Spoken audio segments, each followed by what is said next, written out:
voilà, je vais parler effectivement de mobilité à la fin, mais je vais d'abord essayer de vous donner quelques clés pour comprendre le Japon et les Japonais. Parce que quand on a été comme moi une quinzaine d'années dans des grands groupes japonais, qu'on a fait 75 voyages à Tokyo, certains de 3 jours, d'autres de 3 semaines, et qu'on a été immergé dans la stratégie de grands groupes en dirigeant des équipes de 15 personnes dans un groupe de 650 000 personnes dans le monde, il faut comprendre comment ça marche.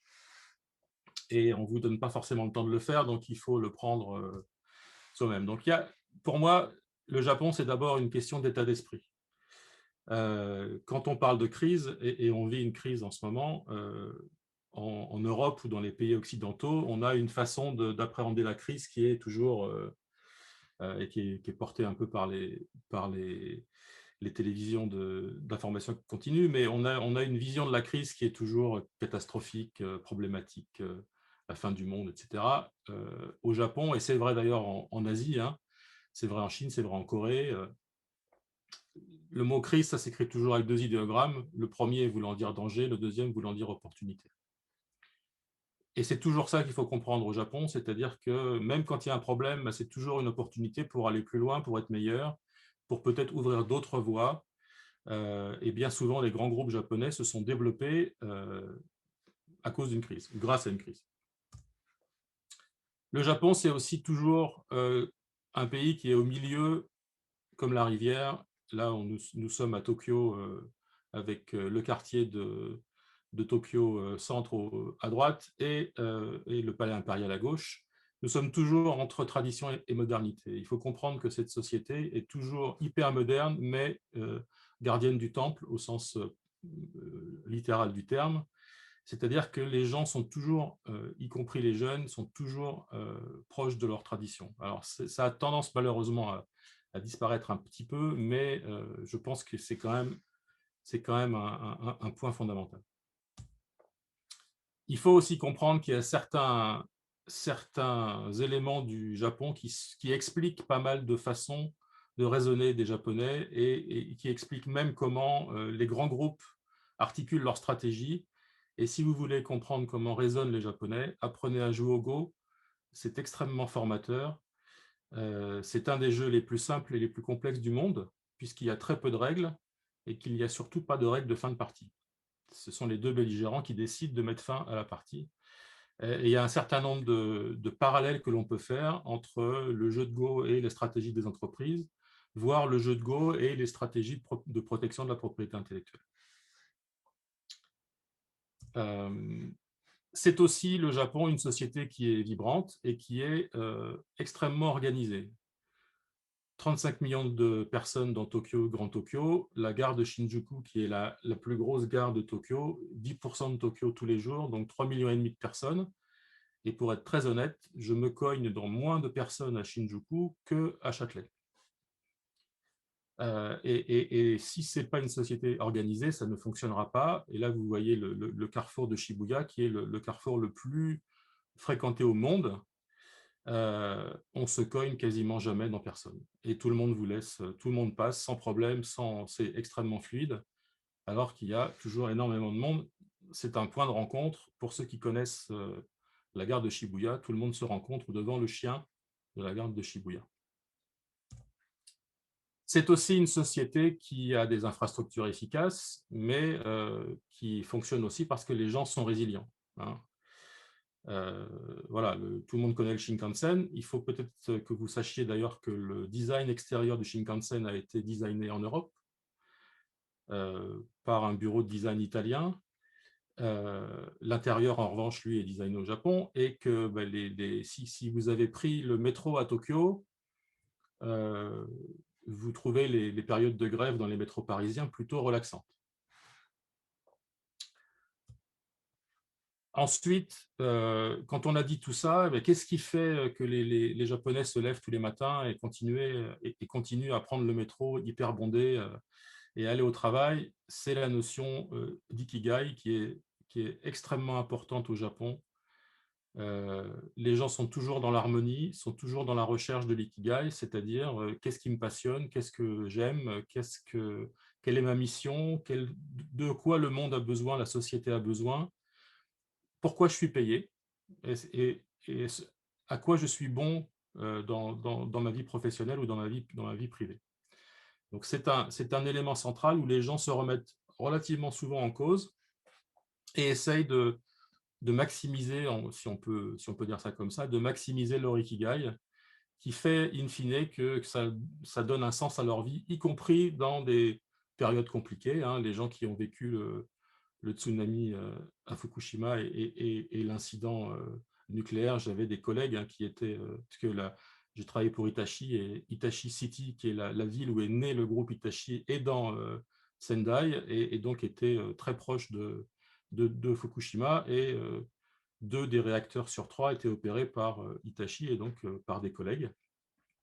Et je peux vous dire que ça a changé drastiquement la vie, et quand vous avez un collègue japonais qui a 30 ans de maison et qui est relativement circonspect, qui ne s'épanche pas souvent, qui vous envoie un email en disant ça va, mais je ne sais pas quand nous retrouverons notre vie d'avant.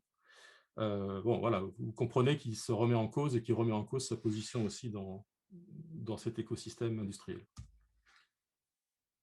Une chose aussi très importante, c'est que la société, le Japon est en train d'essayer de mettre en place la société 5.0. On parlait tout à l'heure de problématiques liées, liées à ce qui se passe au Japon. Là, il va y avoir, on anticipe une baisse drastique de la population, on anticipe une augmentation drastique de l'âge moyen des Japonais. Tout ça devra se gérer. Et en fait, quand vous regardez les plans stratégiques de la plupart des grands groupes japonais, vous retrouvez in extenso textuellement, avec la référence, les 17 ODD de l'ONU. J'aimerais que ce soit le cas chez nous. Hein. Ce qui fait qu'en fait, vous avez une vague de fonds qui arrive au Japon aujourd'hui, qui est une dynamique de changement des règles. Où le Japon était avant très Bushido, très top-down, avec des capacités à faire du bottom-up, mais très compliquées parce qu'il fallait connaître les circuits cachés des entreprises. Maintenant, il y a une espèce de dialogue qui se met en place et de cercle vertueux qui se met en place où les citoyens, les utilisateurs ont leur mot à dire sur la bonne marche du gouvernement, la bonne marche des sociétés, l'autorégulation, la façon dont sont gérées les entreprises. Et vous avez donc un dialogue qui s'instaure entre les communautés, les individus, le gouvernement et le business. Il faut quand même savoir que le japonais moyen, quand vous lui dites comment se passe la politique au Japon, le gouvernement fait des choses bizarres ou pas très stables, etc. Les gens vous disent, peu importe le gouvernement, du moment que les fonctionnaires travaillent, le pays fonctionnera. Donc il y a une forte appétence pour que la société fonctionne, et les gens ont une confiance en l'administration, ce qui n'est pas forcément le cas partout. Donc tout ça vous donne pour implémenter, entre guillemets, ces 17 ODD et cette vision sociétale, six grandes méga-trends au Japon. Hein, je ne vais pas vous les lister, mais vous avez ces méga-trends qui s'enchaînent, hein, qui sont interdépendantes, et vous avez certains points d'attention qui sont mis en exergue, en particulier sur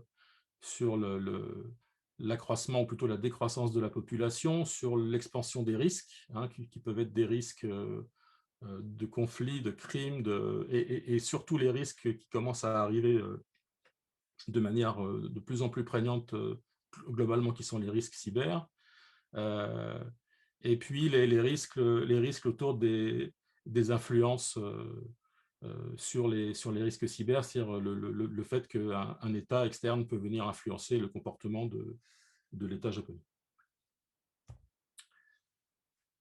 Alors, tout ça concourt au fait que la digitalisation de la société japonaise, qui était déjà en cours, hein, va s'accélérer de plus en plus, et le japonais digital va être du berceau jusqu'à la retraite, voire au-delà, mais bon, ça on n'en parle pas forcément, mais le japonais digital est quelque chose qui va devenir de plus en plus réel, pour beaucoup de raisons. D'abord parce que le japonais, étant devenant de plus en plus âgé, le japonais moyen, il est moins mobile et il a besoin quand même d'être présent dans la société. Donc, les moyens de connexion à distance vont l'aider.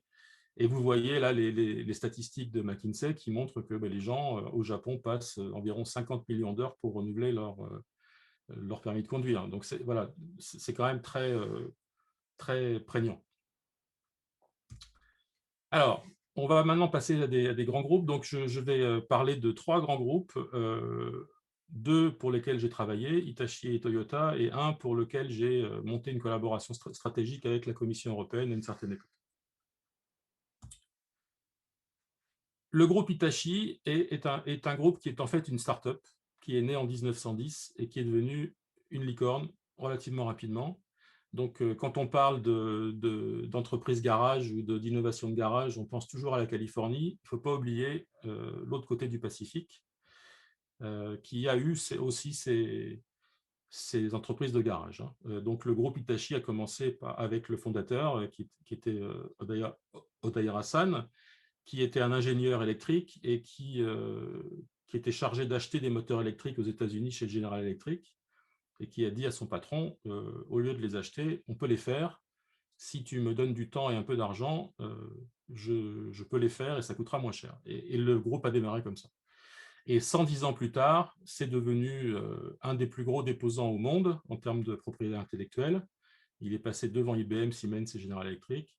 C'est devenu un turnover à plusieurs milliards de dollars sur un certain nombre de technologies, un des plus gros investisseurs. On a coutume de dire au Japon que Hitachi fait à peu près tout, sauf ce qui a trait au food processing, et qu'on ne peut pas passer un quart d'heure sans marcher sur un logo Hitachi au Japon. Parce que vous avez Hitachi partout, dans les ascenseurs, les escaliers mécaniques. Hitachi refait le système de train en Grande-Bretagne, opère le Shinkansen, fait 90% du back-office du métro de Tokyo. Enfin bon, voilà, c'est à peu près partout. À peu près partout.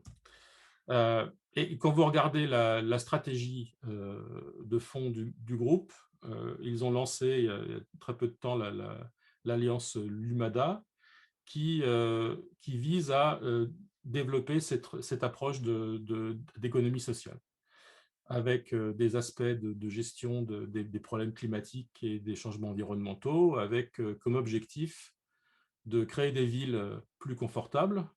Et en fait, la notion poussée chez Hitachi, c'est ce qu'on appelle le quality of life. Donc, c'est une notion qui date, puisqu'elle était déjà en cours de mise en place quand j'étais dans le groupe et je l'ai quitté en 2010. Si on passe maintenant vers NEC, NEC est aussi une entreprise qui est née, alors pas dans un garage, mais presque, fondée en 1899, donc c'est relativement ancien, et c'est une joint venture, c'est une JV entre 2 sociétés, et c'est devenu, depuis 120 ans après, un des géants de l'industrie au Japon. C'est le leader dans un certain nombre de choses, et en particulier sur les contrôles d'accès. Tout ce qui est biométrie, NEC est un leader. Si vous avez été à Tokyo, si vous avez atterri à Narita, les empreintes digitales que l'on vous prend et la photo, c'est une technologie NEC. Et là aussi, vous retrouvez la notion de changement social avec la vision NEC de 2017, hein, et qui a été mise à jour en 2020, évidemment qui prend en compte les problématiques Covid. Vous voyez dans la stratégie de l'entreprise une terre durable, des villes plus sûres, des infrastructures pour tout au long de la vie, des industries éco-responsables et quality of life. On va retrouver ce terme, hein. Maintenant, on va aller sur Toyota, où je vais m'attarder un petit peu plus. Toyota, c'est un nouvel entrant, paradoxalement, dans le monde de l'automobile, hein. Si vous regardez, Toyota fondé en 1933, Mercedes-Benz en 26, Ford en 1903, Fiat en 1899. Et finalement, Toyota, qui est un nouvel entrant dans ce marché de l'automobile où effectivement le développement des produits et la vie des produits est plus longue, eh bien, est devenu rapidement le numéro 1 mondial. Alors, il y a toujours une guerre entre Toyota et Volkswagen sur qui est le numéro 1 mondial. Mais bon. Et vous retrouvez en 2017 l'adoption des 17 ODD de l'ONU et en particulier aussi la signature de l'accord de Paris. Donc, c'est quelque chose que vous allez retrouver partout dans tous les grands groupes. Il n'y a aucun grand groupe japonais que je connaisse qui n'ait pas dans sa stratégie un aspect sociétal. Ça se retrouve dans ce qu'on appelle Toyota Way. Toyota Way, c'est l'arbre Toyota. Alors là aussi, beaucoup de groupes ont des arbres. Hitachi a son arbre, qui est un arbre qui est à Hawaï, qui est cultivé, qui a son équipe et qui le chouchoute. Et Toyota a son arbre plus virtuel avec les racines, hein, qui sont les principes, la philosophie, les préceptes, les valeurs. Et puis vous allez retrouver les branches et les feuilles où vous trouvez des valeurs sociétales, là aussi, et des valeurs plus business. Mais donc, plus business, vous avez la mobilité du futur, où l'objectif de Toyota, c'est être le leader. Et puis, vous avez aussi enrichir la vie, engager des talents, la passion des gens, challenger les objectifs, aller au-delà des attentes. On est toujours dans cet esprit de développement et d'être le meilleur et d'innover continuellement. Et ça se retrouve dans l'influence que Toyota a eue, et a toujours d'ailleurs, dans les écosystèmes d'innovation. Toyota, c'est le Lean, l'organisation, le Lean Management. On retrouve l'espèce de temple Toyota qui se base sur un système de production extrêmement efficace.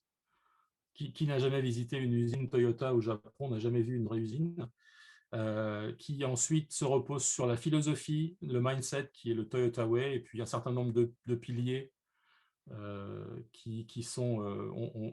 on valorise la science de l'équipe, on valorise le leadership distribué, c'est-à-dire que ce n'est pas une seule tête qui décide, c'est une équipe qui décide. Et on valorise la pensée complexe. Donc, les problèmes sont souvent complexes et essayer de les résoudre simplement, ça ne marche pas toujours. Et la première valeur, c'est le client.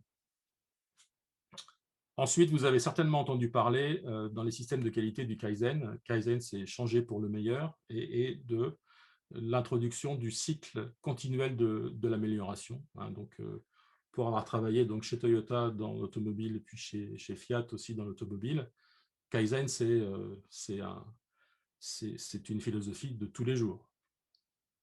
Et là aussi, dans l'automobile, Toyota, c'est les méthodes agiles, ce qu'on appelle les méthodes visuelles ou les méthodes agiles, hein, ceux qui connaissent un peu le développement logiciel. Et ça s'appelle chez Toyota Mieluka. Et l'objectif, c'est connaître le normal de la normale. Donc, ça veut dire quand il y a quelque chose qui ne se passe pas comme ça devrait, on va apprendre. On va comprendre pourquoi ça s'est passé comme ça. Et on va essayer de le faire de manière simple et de manière visuelle. Si vous allez sur les... Est-ce qu'on peut vous demander de conclure, enfin, Oui, j'ai presque fini là. Vous pouvez prendre encore 2 ou 3 minutes. J'ai presque fini. Si vous allez sur les plateaux de développement chez Toyota, vous verrez qu'en fait, les tableaux Scrum ou les tableaux agiles sont dans les couloirs d'accès et le matin, tout le monde passe devant, le midi, tout le monde passe devant 2 fois et le soir, tout le monde passe devant. Donc, personne ne peut dire qu'il n'est pas au courant de ce qui se passe. Et Toyota a lancé très récemment le projet de Woven City, qui est une ville, un projet de ville intelligente qui est en fait un laboratoire de test pour un certain nombre de technologies. Donc, je vous laisserai lire, vous allez retrouver la mobilité, le smart home, etc. Toyota lance aussi la notion de mobility as a service, où en fait le véhicule de demain sera plus qu'un véhicule, ce sera votre bureau, votre maison, votre moyen de transport, mais pas que. Les robots aussi, on va parler de robotique, mais on va aussi parler de cobotique. Et ce robot qui permet en fait d'être manipulé à distance par un opérateur et qui permet de faire des tâches fines, c'est-à-dire que la finesse du mouvement est amenée non pas par l'algorithme du robot, mais par l'opérateur qui est dans la chaise à côté de lui. Une énorme avancée du groupe Toyota sur le véhicule à hydrogène. Toyota est connu pour les véhicules hybrides, mais avance énormément sur le véhicule à hydrogène. Ce qui fait que Toyota se réinvente en fait et devient en fait la société qui va contribuer à résoudre des problèmes sociétaux. C'est leur objectif. Et mon dernier slide, si vous voulez aller plus loin, et si vous passez par Tokyo un jour, je vous engage à aller visiter le musée de l'art digital qui vous permettra de voir ce qui se prépare au Japon et ce qui nous arrivera, j'espère, dans 5 à 10 ans. Voilà. Merci.